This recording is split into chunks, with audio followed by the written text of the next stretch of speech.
Capítulo 30, verso 18.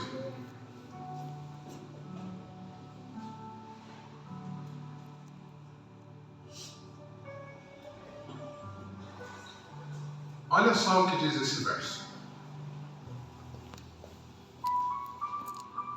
Por isso, o Senhor espera para ter misericórdia de vocês, e se levanta para se compadecer de vocês, porque o Senhor é Deus de justiça. Bem-aventurados todos os que nele esperam.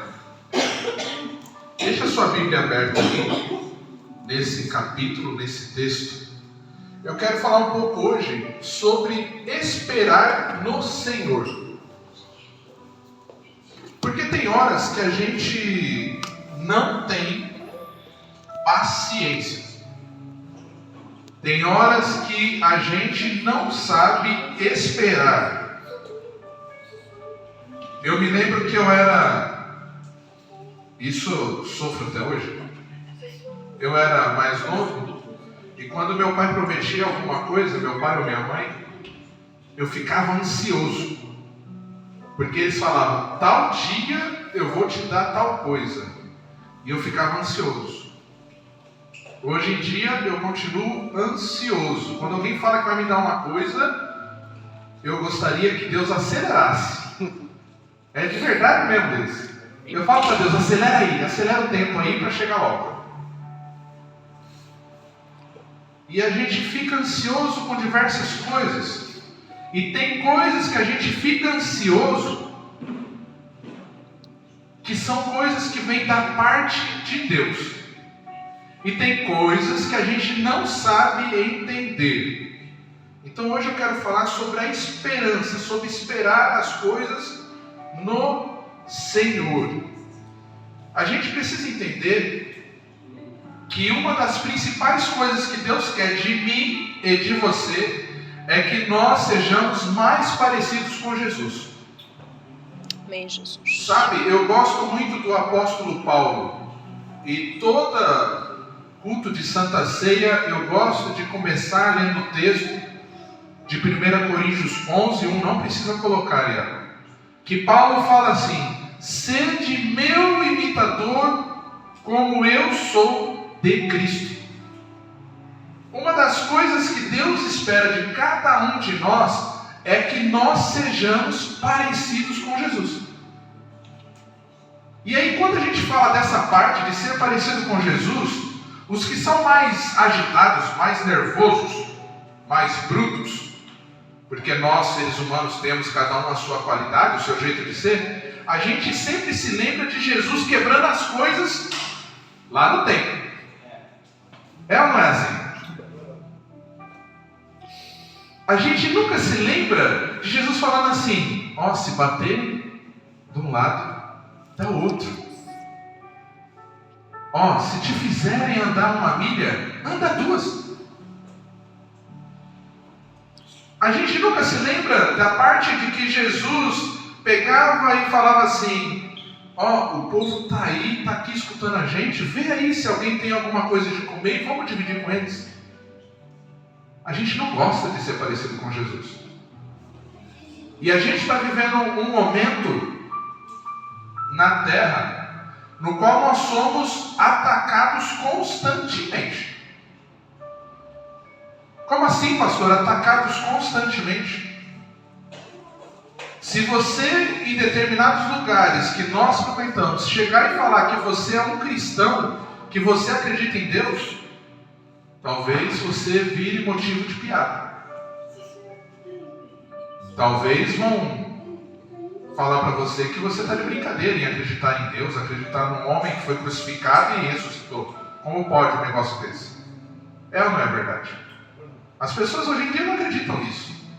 Mas o que Deus mais espera de nós é que nós pareçamos com Jesus. E para ser parecido com Jesus, nós precisamos aprender a esperar no Senhor. Porque a justiça vem de Deus. Às vezes a gente quer fazer a justiça com a própria mão.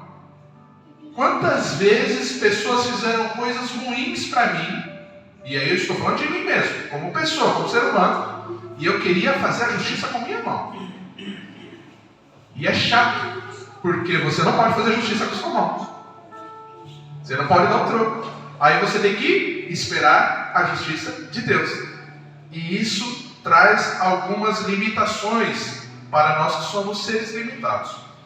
Deus está muito mais preocupado em fazer a gente ser parecido com Cristo do que trazer conforto para nós. Porque se nós tivermos conforto nessa vida, a gente não quer a próxima vida.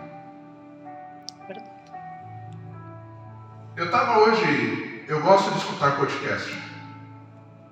Eu aprendo muito escutando podcast de pastores e eles estavam discutindo lá. E tinha um pastor que falava assim: Deus não é contra você ser rico. Só que Deus, por muitas das vezes, sabe que se Ele permitir a riqueza na sua vida, você vai virar as costas para Ele. Consegue entender o que eu estou falando? Tem pessoas que ela aceita Jesus Cristo e ela prospera, ela fica rica, fica milionária e o coração dela transborda. Ela é abençoadora. Agora tem outras que melhoram um pouquinho a vida, se esquecem do Criador. Viram as costas para Jesus. Então Deus conhece cada um de nós. Então Ele prefere colocar a gente no estreito para a gente se parecer cada vez mais com Jesus do que simplesmente nos dar conforto. Uma das coisas que nós devemos aprender a esperar no Senhor está lá no livro de Isaías, capítulo 30, só que agora o verso 1, Iago. Coloca aí para mim, por favor. Olha só como começa esse capítulo. Ai dos filhos rebeldes. Aí eu pergunto, somos ou não somos filhos de Deus? A partir do momento que a gente aceita Jesus Cristo como Salvador, a gente se torna co-herdeiro. Quer dizer que nós somos filhos. Nós temos o direito de ser chamados filhos. A gente não é mais criatura. A gente é filho de Deus. Aí, ai dos filhos rebeldes, ou seja, dos filhos desobedientes, diz o Senhor, que executam planos que não procedem de mim. É Deus falando. Ai dos rebeldes. Por que ai dos rebeldes? Porque eles fazem coisas que não procedem de mim. E fazem aliança sem consultar o meu Espírito, para acrescentarem pecado sobre pecado. Uma das coisas que Deus quer que nós aprendamos é ter cuidado com o tipo de aliança que a gente faz. E aqui eu quero abrir parênteses. Por que eu quero abrir um parênteses bem grandão? Deus é contra o jugo desigual. Está na Bíblia. Está na Bíblia. Ele já deixa claro isso. E aqui nesse texto de Isaías ele está falando assim: não faz aliança com quem eu não aprovo. Por quê? A partir do momento que eu faço aliança com alguém que não acredita na mesma coisa que eu creio, eu estou pegando um problema com a mão. E aí o verso fala que nós devemos consultar o Espírito Santo de Deus. E é difícil para a gente, porque tem hora que aparecem umas alianças que você pega e fala assim: não, eu tenho que assinar esse contrato logo. Eu tenho que abraçar logo isso, porque isso daí está bom demais para ser verdade, então é melhor assinar o documento. E eu me esqueço de orar, eu me esqueço de buscar a Deus, eu me esqueço de esperar o tempo de Deus, esperar no Senhor a resposta dele. Porque se nós somos filhos, vocês sempre vão ouvir eu falar isso, um pai, ele quer o melhor para o filho. O pai que deseja a coisa pior para o filho, ele não conhece a Deus. Porque Deus é amor. E se Deus é amor e nós somos filhos dele, esse amor é transmitido para nós. Então eu olho para as minhas meninas lá em casa, eu quero o melhor para elas. Amém, Jesus. Eu e a pastora Cris direto fica falando assim: nossa, as nossas meninas poderiam escolher bons homens para se casarem. Mas é uma coisa que a gente pode fazer por elas? Não, nós não podemos fazer isso por elas, mas nós desejamos o melhor para elas. É ou não é assim, Luiz? Você tem ainda uma criança, mas você já tem planos para essa criança, para sua filha, não é isso? Você deseja que ela escolha o melhor. Agora, se nós que somos pecadores, queremos o melhor para os nossos filhos, quanto mais é Deus que é perfeito. Só que nós, por muitas das vezes, erramos. Erramos quando a gente pensa que aquela porta de emprego que se abriu é o melhor para nós, e nós não oramos e não perguntamos para Deus. E isso traz um problema sério para nós. Porque você entra por essa porta, aí você precisa honrar o compromisso que você assumiu, porque senão você fica mal falado. E aí você entra num estreito que não é necessário entrar. Então nós temos que ter cuidado com as alianças que nós escolhemos para nossas vidas. Às vezes, pessoas chegam e falam assim: não, mas vocês são pastores, vem pastorear aqui essa igreja para nós. Nossa, mas o pastor está falando de igreja. Quantas vezes eu e a pastora Cris recebemos convite para pastorear tal igreja, outra igreja, não sei o quê. E a gente sempre fala: nós vamos orar a Deus. Mas é uma igreja, é coisa de Deus. Mas será que é o pastor Emerson que Deus quer naquele local? Será que é isso que Deus quer? Ou será que é a vontade do pastor Emerson vislumbrando alguma coisa maior ali na frente que faz o desejo dele ser estabelecido e não o desejo de Deus? No Brasil eu tinha imobiliário e eu trabalhava muito com parte de arrendamentos. E o Brasil ele tem sérios problemas governamentais, eu não quero falar sobre isso. Mas existe muita corrupção no meio imobiliário. E por diversas vezes eu recebi no meu escritório pessoas que tinham que, a gente no Brasil, não sei como fala aqui em Portugal, mas que tinham que lavar o dinheiro. Tinha um dinheiro que tinha vindo de descaminho, um dinheiro que tinha vindo de uma forma ilícita, e eles tinham que transformar aquele dinheiro em forma lícita. E a forma que se tem no ramo imobiliário é comprando imóveis, superfaturando. Então o imóvel custa 50 mil reais, eles queriam que no contrato se colocasse 100. Porque aí ele tinha como fazer uma entrada de dinheiro. Então ali ele estava, a gente fala no Brasil, não sei como fala aqui, lavando dinheiro. E eles chegavam e falavam assim: qual que é a comissão da imobiliária? Não, a comissão da imobiliária é 5% na venda. Te dou 20%. 20% para você fazer esse tipo de negócio. É tentador ou não é tentador? E teve uma vez que um homem chegou e falou assim: é para o resto da vida que eu vou estar fazendo isso. Se você entrar comigo, você não precisa nem, você pode largar desse negócio de cuidar de arrendamento, isso daí dá trabalho demais. O dinheiro vai entrando aqui pelo Paraguai, a gente lava o dinheiro aqui, você faz o papel aí e você ganha, ao invés de 5, ganha 20. E fique em paz que vai dar tudo certo. É tentador ou não é tentador? Só que eu me lembrava sempre de um conselho que meu pai falava para mim. Meu pai sempre falou assim para mim assim: Deus não gosta de julgo desigual. Toda vez que você fizer aliança com alguém que não acredita no seu Deus, vai ser bom naquele momento, mas vai chegar um momento que você vai ter dores, porque Deus vai pôr a mão em você. Esperar no Senhor é fazer alianças quando Deus manda fazer alianças. Esperar no Senhor é chato, porque nós somos imediatistas, nós queremos agora. Mas se a gente aprender a esperar no Senhor, quando aparecer as propostas, e você falar: espera um pouco, Deus vai falar com você. E Deus vai dizer: isso é certo, isso é errado. Não faça, porque vai dar ruim. Deus vai falar com você. Outra coisa que nós devemos fazer está no verso 2. Coloca no verso 2, Iago.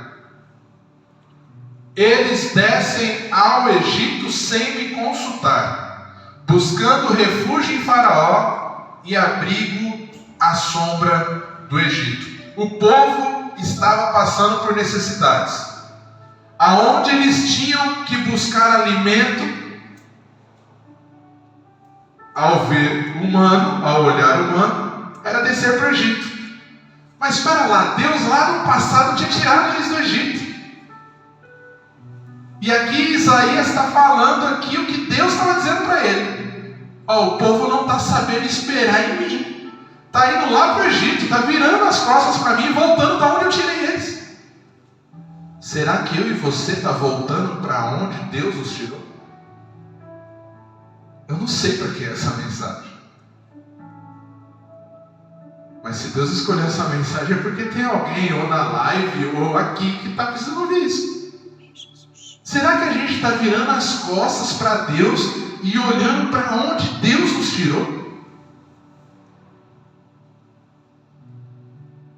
Porque o povo veio a seca, José estava como governador do Egito, aí não era para a família dele ficar lá, era só para esperar, comer lá dos grãos e sair e ir embora, mas decidiram ficar acomodados. E aí eles ficam cativos por quase 400 anos. E quando eu falo cativos, é escravo. Aí Deus vai, manda Moisés tira eles do Egito.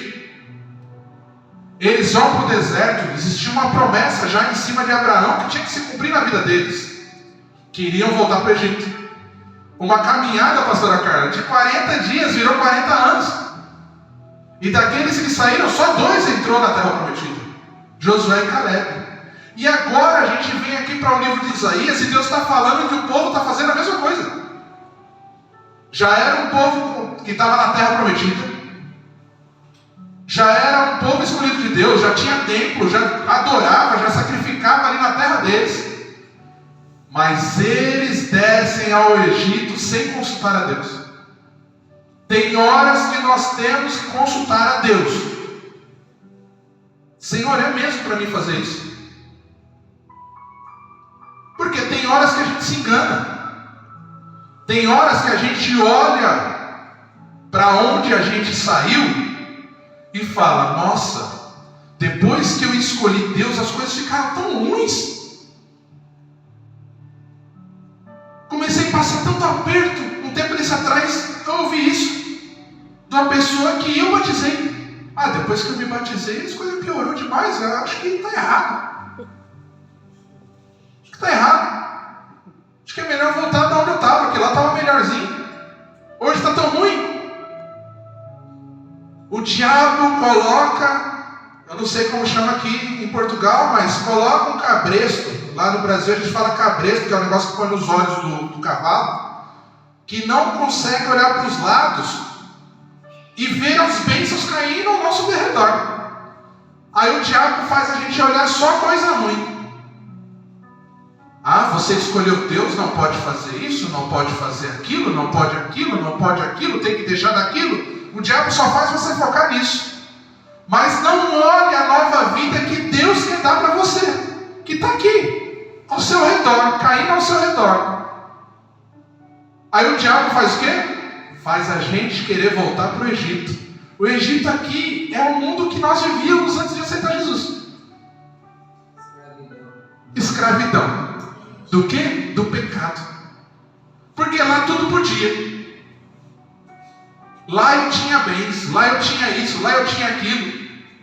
Lá os meus amigos estavam comigo.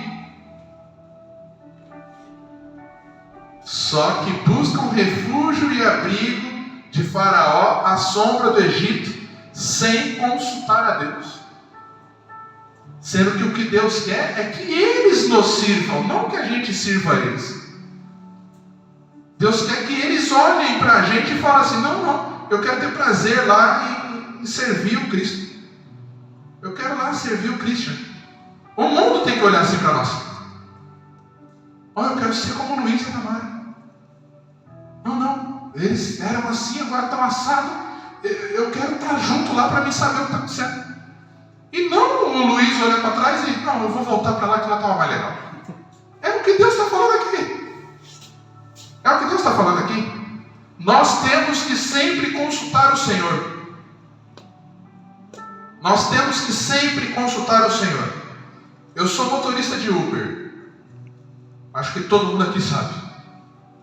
E desde quando eu virei motorista de Uber, tem mais de ano, eu estou na mesma frota. E a gente estava viajando, um amigo, irmão, é amigo nosso, irmão que mora lá em Caldas da Rainha, me mandou mensagem e falou assim: olha, mudei de frota, porque a maioria dos motoristas paga aluguel de carro. Mudei de frota, estava pagando 250, estou pagando 100 agora e estou andando de BYD. Na hora parece coisa linda, maravilhosa, porque eu pago 300 na semana.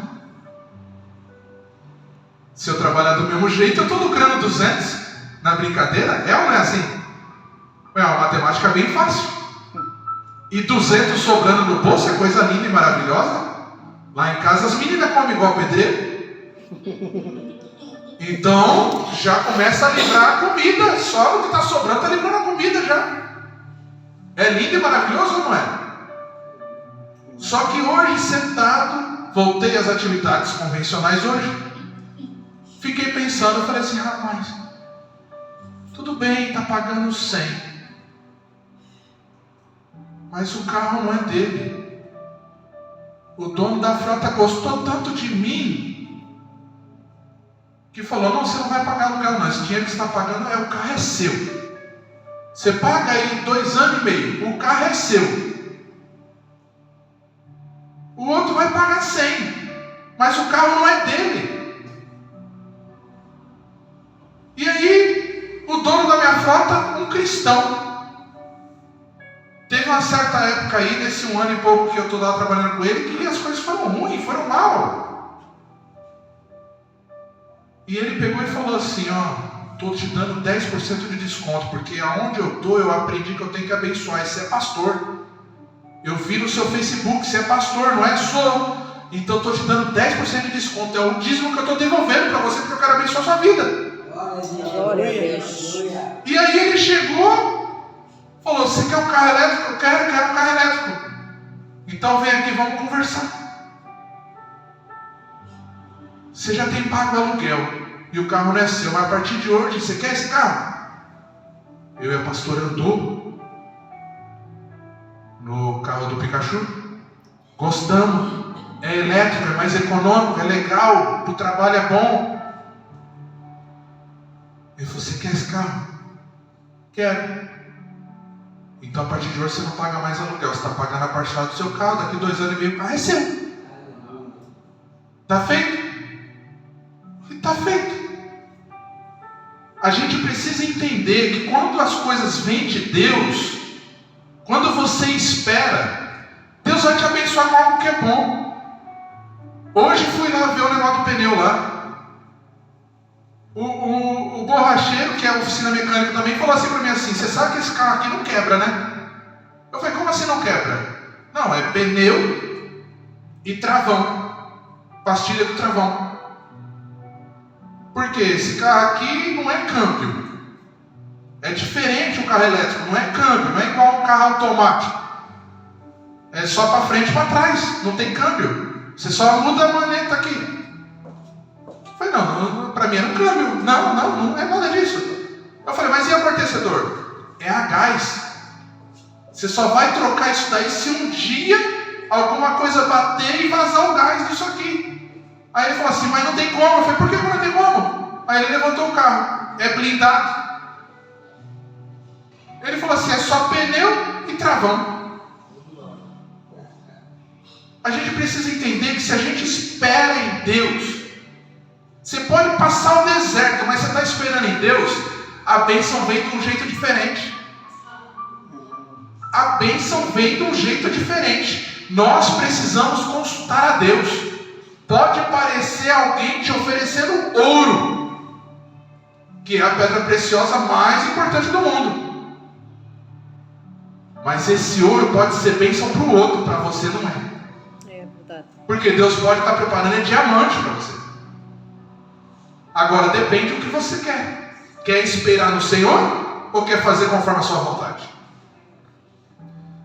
Agora coloca lá, Iago, no verso 18. Nós vamos ler do verso 18 ao 22.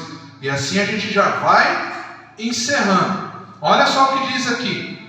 Por isso o Senhor espera, para ter misericórdia de vocês. Olha como Deus é bom. Deus que é eterno, que não está preso no nosso tempo de relógio. Isaías está falando que Deus espera. Como assim? Um ser que é divino, que é eterno, senta para esperar eu. Para quê? Para ele ter misericórdia. Ele senta para esperar a gente decidir as coisas como misericórdia. O nome disso é graça. É um favor de Deus que é imerecido por cada um de nós. Porque nós não merecemos esse favorzinho dele, não. Merece não. Por isso o Senhor espera para ter misericórdia de vocês e se levanta para se compadecer de vocês. Deus senta e fica esperando a gente. Ah, mas a Carla está teimando. Ela vai passar por essa luta, mas eu vou ficar aqui sentado, esperando. Porque eu amo a Carla. Eu dei meu filho para morrer por ela. Aí tem uma hora que ele está vendo que a Carla não está conseguindo mais. Ele se levanta e vai lá. E vai lá. Porque o Senhor é Deus de justiça. E olha o verso. Bem-aventurados todos os que nele esperam. Ou seja, feliz é quem espera. Eu não sei o que você está esperando. Eu não sei quanto tempo você está esperando. Mas eu quero que você tenha plena convicção e certeza. Você é feliz por estar esperando. Porque quem fala isso é Deus. Feliz é quem espera. Coloca o próximo verso, Iago. Porque o povo habitará em Sião. Ó, quem espera vai habitar no lugar que Deus preparou. Vocês não vão chorar. Eu não sei se tem alguém que chora aqui. Às vezes eu choro, às vezes a pastora chora, mas é ser humano, né? Nós é de carne e osso. Nós sente dor, nós fica triste, nós fica feliz, aí nós chora, dá risada. Enfim. Mas nós não vamos chorar mais. Nós não vamos chorar mais. Como o verso continua? Vamos ver. Não, é o outro. Aí, desliga ali. Voltou? Ou não? Aí. Som. Aí o verso continua. Como ele será bondoso quando você clamar por socorro.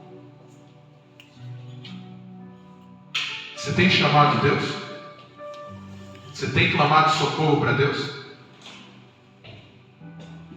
Porque o verso fala: como ele será bondoso quando você clamar por socorro. Assim que ele ouvir, ele lhe responderá. Ele só está esperando você chamar. Ele só está esperando o clamor para nos responder. Coloca o próximo verso, Iago. Embora o Senhor lhes dê pão de angústia e água de aflição, os mestres de vocês não se esconderão mais. Vocês os verão com seus próprios olhos. Se você se sente enganado, se você acha que as pessoas que por muitas das vezes você seguiu te enganou, os seus olhos vão ver o que Deus vai fazer. Aleluia. Eles não têm como se esconder na presença de Deus. Não tem. Veja só como o verso fala: embora o Senhor lhes dê pão de angústia, tristeza, água de aflição. Aflição é medo. As pessoas que têm causado isso na sua vida Não vão se esconder mais, vão aparecer. Continue, Iago. Quando vocês se desviarem para a direita ou para a esquerda, ouvirão atrás de vocês uma palavra dizendo: este é o caminho, andem nele. Aleluia. Olha como Deus é bom. Quando eu me desvio para a direita, quando eu me desvio para a esquerda, Deus vai falar: anda no caminho, porque este é o caminho. Só que para isso eu preciso ter relacionamento com Deus, para saber que é a voz de Deus. Porque pode ser o diabo também soprando no nosso ouvido. E aí, você sabe discernir quem que está falando com você? Porque o diabo, a própria Bíblia diz, que ele está ao nosso derredor, bramando como leão, procurando a quem tragar.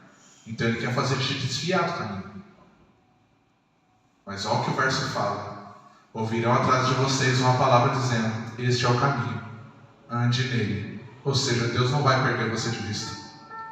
Talvez você esteja pensando que Deus não está vendo o que estão fazendo com você. Talvez você esteja pensando que Deus perdeu o controle das coisas que estão fazendo com você. Talvez você pense que Deus não tem controle da sua vida. Mas Ele está vendo. Ele não está longe. Ele está perto. E Ele está falando: esse é o caminho. Continua nesse caminho. Próximo verso, Iago. Vocês tratarão como impuras as imagens esculpidas cobertas de prata e as imagens de fundição revestidas de ouro. Nós não podemos ter outros deuses na presença de Deus. Às vezes, essa imagem de escultura aqui é um filho. Às vezes, essa imagem de escultura aqui, esses ídolos, é um trabalho. Às vezes é um familiar. Às vezes é o pai, a mãe. Às vezes é um carro. Às vezes é coisas que a gente vê na internet. Essas coisas aí são impuras. Nós temos que tratar como impuras, porque há um só Deus. Olha só o que Deus fala: vocês as jogarão fora como coisa impura, e dirão a cada uma delas: fora daqui. Deus está conosco e está falando para a gente colocar fora tudo que está nos afastando dele. Nós precisamos lembrar que todas as coisas têm um contexto. Não adianta eu querer seguir somente uma coisa sem olhar para trás e ver de onde veio tudo isso que eu estou passando. Às vezes é por mal escolha que nós estamos passando as coisas. Mas nós devemos lembrar que Deus está no caminho. Coloca o verso 31 para a gente terminar, Iago. Olha essa promessa de Deus. Porque a Assíria, ou seja, o mundo, ficará apavorado com a voz do Senhor, quando Ele a ferir com o seu bastão. Não se preocupem. Não se preocupem. Você pode estar sofrendo. As pessoas podem estar te perseguindo. Mas chegará um tempo que o mundo, as pessoas que estão no mundo, vão ficar desesperadas, apavoradas com a voz do Senhor. Porque, como eu disse no começo, a gente trata tão bem nossos filhos. Será que Deus não tem amor e nos trata bem? Ele nos ama, Ele nos guarda, Ele nos livra de todo mal e todo perigo. E mesmo que a gente se desvie para o caminho, querendo cortar, fazer atalhos, Ele ali está conosco. E Ele nos coloca no caminho certo. E se há pedras no nosso caminho, pessoas que estão atrapalhando a nossa vida, vão sair apavoradas quando Deus ferir elas com o bastão da mão dele. Então não queiram fazer justiça com a própria mão. Não queiram. Saibam esperar no Senhor. Deus tudo vê. E a nossa vitória já foi decretada. Hoje é o culto da vitória. E a gente precisa entender as coisas que têm acontecido no mundo e as coisas que acontecem com a nossa vida. Existe uma frase do pastor Billy Graham, que infelizmente partiu para a glória, que ele diz o seguinte: eu li a última página da Bíblia e tudo vai ficar bem. Então não importa. Não importa o que nós estamos passando. Importa que logo, muito em breve, tudo vai ficar bem. Aleluia. Que Deus possa continuar abençoando a sua vida. Que você possa guardar essa mensagem no seu coração. Que nós possamos esperar o tempo de Deus, esperar no Senhor. O relógio dele é diferente do nosso relógio. Então que nós possamos esperar no Senhor. E no fim de tudo vai ficar bem. Amém. Se coloque de pé. Eu quero